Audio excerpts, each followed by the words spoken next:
Guys അപ്പം ഞാൻ നിങ്ങൾക്ക് സൂത്രം കാണിച്ചില്ല വരെ ഇത് കണ്ടോ ഗായ്സ്. നിങ്ങൾക്ക് ഈ പിക്ചറിനെ പറ്റിയുള്ളൊക്കെ അത് നിങ്ങൾക്ക് അറിയോ? അറിയില്ലെങ്കിൽ നിങ്ങൾ എൻ്റെ ഷോർട്സ് പണ്ടത്തെ എടുത്ത് നോക്കിയിട്ട്. അപ്പോൾ കഴിഞ്ഞ വർഷം ഈ ഏപ്രിൽ മാസം ഇതേ ടൈമിൽ നമ്മൾ ഈ ഡാൻസ് ക്ലാസ്സിൽ വന്ന ടൈമിൽ ഇവിടെ ഉണ്ടായിരുന്ന ഒരാൾ ഈ പിക്ചറിന് ജസ്റ്റ് ഒരു ഔട്ട്ലൈൻ അങ്ങ് കൊടുത്തു. അപ്പോൾ അത് ഇൻകറക്റ്റും ആയിരുന്നു, അതുപോലെ തന്നെ ഇൻകംപ്ലീറ്റും ആയിരുന്നു കേട്ടോ. അപ്പോൾ അത് കണ്ടപ്പോൾ എനിക്ക് ഭയങ്കര വിഷമായി. പിന്നെ അയാൾക്ക് അത് കംപ്ലീറ്റ് ആക്കാൻ പറ്റുന്ന അയാൾ പോവുകയും ചെയ്തു. വെറുതെ വരച്ചാണ് കേട്ടോ. അങ്ങനെ ഞാൻ ഈ പിക്ചർ കണ്ടപ്പോൾ എനിക്കിതിനോടൊരു ഇത് കംപ്ലീറ്റ് ആക്കണം എന്നുള്ളൊരു വ്യഗ്രത കയറി. അങ്ങനെ ഞാൻ എന്ത് ചെയ്തു, ഈ പിക്ചറിൽ ഇത്രയും എനിക്ക് ടൈം കിട്ടുമ്പോഴൊക്കെ വന്ന് ഞാൻ കംപ്ലീറ്റ് ആക്കി വെച്ചതാണ്. അപ്പോൾ കഴിഞ്ഞ വർഷമാണ് ഇത്രയും ചെയ്തത്. അപ്പോൾ ഈ വർഷം ഈ പിക്ചർ ഇതേപോലെ തന്നെ ഇവിടെ ഉണ്ട്. അപ്പം പകുതി കഥകളിയും പകുതി നമ്മുടെ തെയ്യത്തിൻ്റെയും ഫേസാണ് വന്നിരിക്കുന്നത്.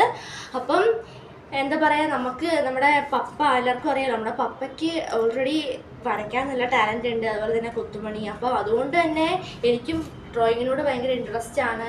പിന്നെ ഡ്രോയിങ് ഞാൻ പഠിച്ചിട്ടുണ്ട്, പക്ഷേ ഇപ്പോൾ അതൊന്നും ഇല്ല. പക്ഷേ ഞാൻ ആ കഴിവുകളൊക്കെ പുലർത്തിക്കൊണ്ട് വരുന്നുണ്ട്. അതുപോലെ തന്നെ നമ്മുടെ glass painting, fabric painting, embroidery, പിന്നെന്താ അങ്ങനെ എല്ലാം തന്നെ ഉണ്ട്.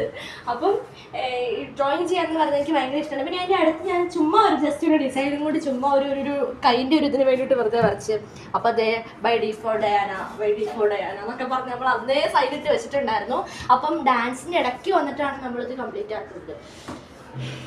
അപ്പോൾ ഒന്നും പറയണ്ട, ഇന്നലെ വന്നുകൊണ്ട് തന്നെ പ്രാക്ടീസ് ചെയ്ത് ചത്തുപോയി ഗായ്സ്.